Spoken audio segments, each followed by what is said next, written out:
여러분 안녕하세요. 리차드의 밤의 노트입니다. 온라인 사업과 오프라인 사업, 지금 우리가 선택해야 할 방향. 오늘은요, 온라인 사업이 좋다, 오프라인 사업이 나쁘다, 이런 이분법적인 이야기를 하려는 건 아닙니다.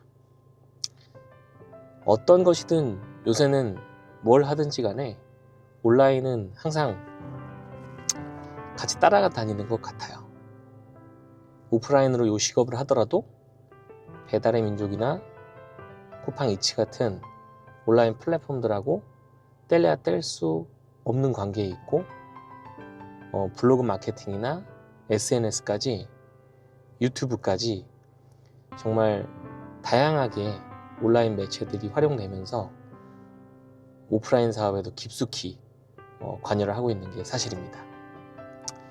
다만 제가 오늘 이야기할 주제는 확률적으로 그래도 성공 가능성이 어디에 더 많이 열려 있는지, 미래를 기준으로 봤을 때 어느 쪽이 더 유리한지, 그리고 내가 쌓은 경험이 시간이 지날수록 어디에서 더 크게 불어나는지, 이런 기준들을 가지고 이 온라인 사업과 오프라인 사업 양쪽의 관점을 가지고 이야기해 보려고 합니다.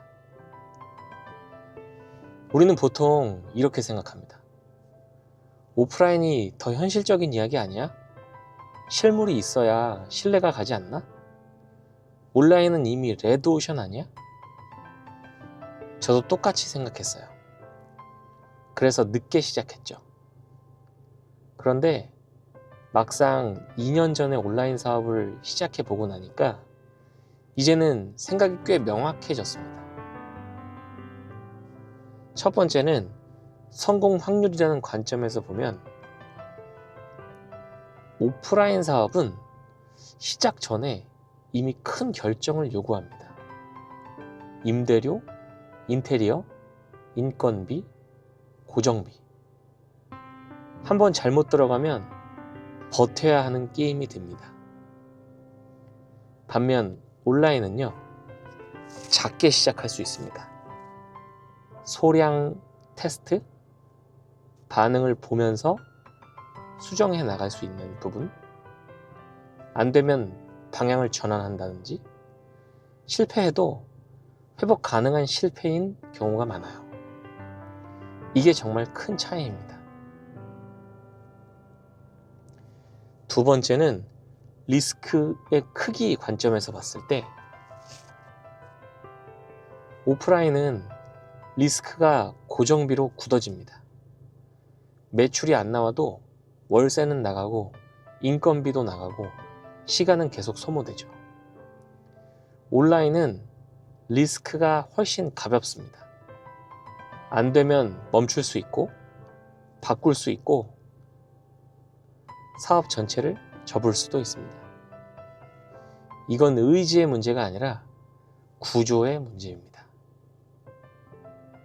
세 번째는 우리의 경험이 향후에 복리로 작용한다는 관점에서 봤을 때 오프라인에서 쌓은 경험은 그 가게 안에서만 쓰이는 경우가 많아요.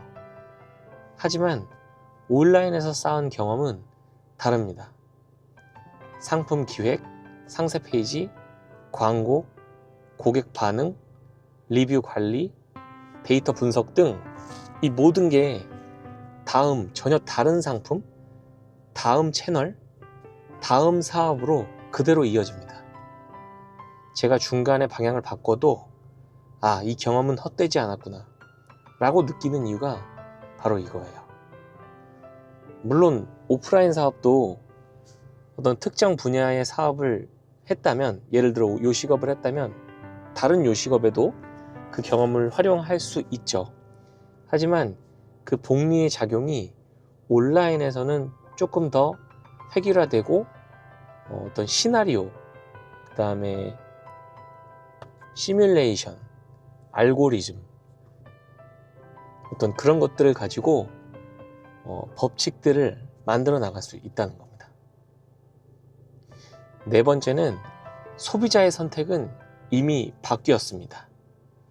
이제는요, 온라인이 오프라인보다 비싸도 온라인에서 삽니다.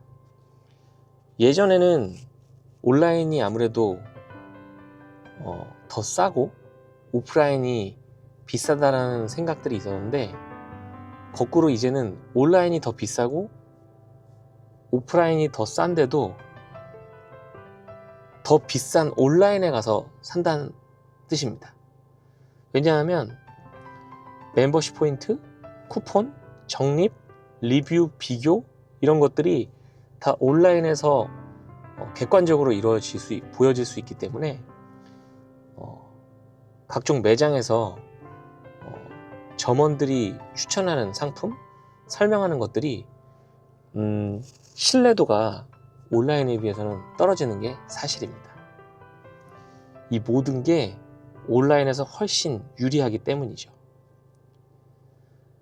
오프라인은 실물을 만져보고 느껴보는 체험의 역할로 남고, 구매 결정은 온라인에서 이루어지는 구조가 이미 돼버린 거죠. 5번째는 검색의 시대는 끝났고 다시 추천의 시대가 온다. 지금도 여전히 존재하지만 우리 조금 과거로 돌아가 보면 예전에 홈쇼핑이 정말 인기가 많았습니다. 즉, 추천해주는 사람이 있고 우리는 그 설명을 듣고 믿고 샀습니다. 그 홈쇼핑 전전으로 돌아가면 우리는 신문에 나오는 광고, 언론 공중파 방송에 나오는 드라마 중간중간 사이에 광고들을 보고 상호적인 게 아니라 일방적으로 주입하게 되면서 같은 제품이 이 친구네도 있고 저 친구네도 있고 어떤 그런 현상들을 어릴 때 봐왔던 것 같아요. 왜냐하면 우리한테 보여지는 물건들이 언론에서 보이는, 공중파에서 보이는 그 광고의 제품이 다이기 때문이었겠죠. 하지만 그 다음에 이제 포털, 네이버라든지 구글이라든지 야후라든지 이런 포털 사이트가 나오면서 쇼핑몰이 생기고 우리는 검색이라는 키워드 검색을 통해서 가격을 비교하는 시대가 왔죠. 그렇게 가격 비교를 하고 키워드를 기반으로 마케팅을 하던 시대들이 있었는데, 제가 최근에 들은 정보는 AI와 SNS가 결합돼서 다시 추천의 시대로 이동하고 있다. 검색의 시대가 끝났다. 이런 이야기들이 돌고 있습니다. 인플루언서, 리뷰, 알고리즘, 큐레이션 같은 그런 툴들이 많이 개발되고 최대한 개인 맞춤형으로 추천이 들어가는 제품을 추천해주는, 그리고 우리는 비교를 할 필요도 없이 최적의 상품을 바로 골라낼 수 있는 그런 시대가 되고 있다는 뜻이죠. 방식은 바뀌어도 제가 말씀드리는 공통점은 하나입니다. 무대는 오프라인이 아니라 바로 온라인이라는 것이죠. 그래서 오늘 제가 드리고 싶은 말씀은 이겁니다. 오프라인 사업을 하지 말라는 게 아닙니다. 강요도 아닙니다. 다만 미래의 회사 밖에서 무언가를 할지를 고민하고 계시다면 그 선택지가 오프라인에만 갇혀 있는 구조라면 한 번은 멈춰서 다시 한번 생각해 보셨으면 좋겠습니다. 왜냐하면 그 선택은 앞으로도 계속 온라인을 벗어날 수 없는 길이 될 가능성이 높기 때문입니다. 온라인 사업은 보험입니다. 작게라도 온라인을 이해하고 미리 공부해두면 확장도 가능하고 나중에 사업 확장도 가능하고 방향 전환도 가능하고 실패해도 남는 게 있습니다. 그래서 저는 온라인 사업을 수익 수단이 아니라 우리의 필수 선택지라고 생각합니다. 오늘 밤의 노트는 정답을 드리려는 이야기가 아닙니다. 저도 정답을 모르죠. 다만 앞으로 5년, 10년을 생각했을 때 어디에 내 시간과 경험을 쌓아야 할지 한 번쯤은 온라인이라는 방향을 진지하게 바라보셔도 후회는 없을 거라는 이야기를 드립니다. 오늘도 생각이 조금 깊어지는 밤이었으면 좋겠습니다. 오늘 밤의 노트는 여기까지입니다. 영상이 도움이 되셨다면 구독, 좋아요, 댓글 부탁드립니다.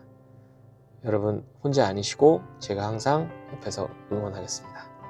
감사합니다.